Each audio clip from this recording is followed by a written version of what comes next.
Gumawa kami ng bukal dito sa may tabing ilog at ang tubig nga na to ang ginamit namin na pansaing at sama-sama nga rin kaming kumain ng tanghalian kasama ang aking mga kamag-anakan.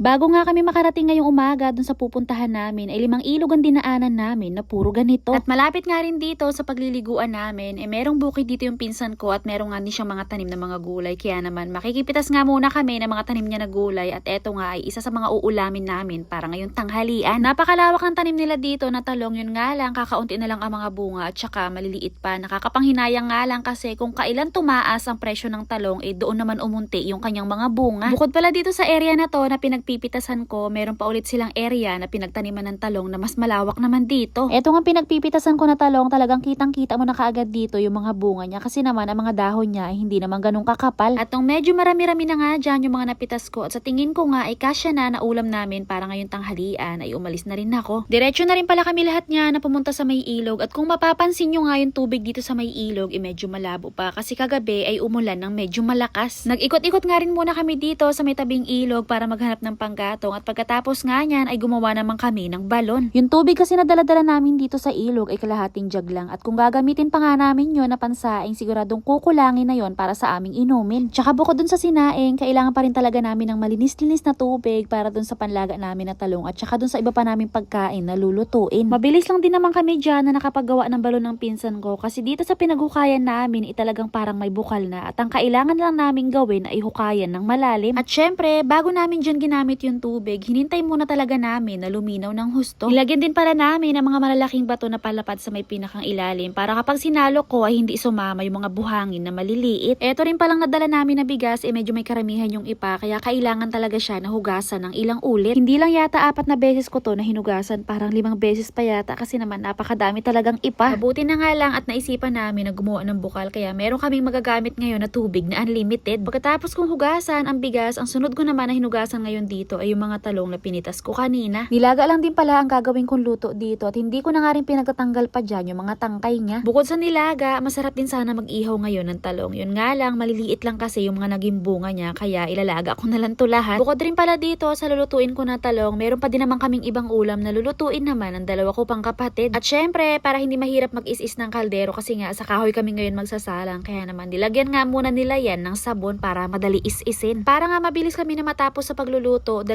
kalan na kaagad yung ginawa namin. Isa para sa sinaing at isa naman para sa ulam. Pagkatapos kong lutuin dyan yung talong ay sinaling ko na rin kaagad dito sa may plato dahil ito kasing kaldero ay gagamitin pa ulit na paglulutuan ng isa pa naming ulam. At syempre, masarap ang nilagang talong kapag merong kasama na kamatis. Kaya naman nagayat na nga si mama dyan ng kamatis at lalagyan pa nga namin mamaya iyan ng bagoong. At nung naluto na nga lahat dyan yung mga ulam namin, nagsimula na rin kaagad kami na kumain. Nakikisama nga rin ang panahon ngayon sa amin dito kasi makulimlim at saka masarap ang hangin. Ang sarap kumain dito sa may tabing ilog lalo na kapag ganito kaganda ang panahon. Pagkatapos din pala namin kumain dyan, kwento-kwentuhan lang kami at yung mga bata naman ay naligo sa ilog. At nung mga bandang 3:00 na ng hapon ay sabay-sabay na rin kami nagsiuwian. See you lang for today's video. Thank you for watching!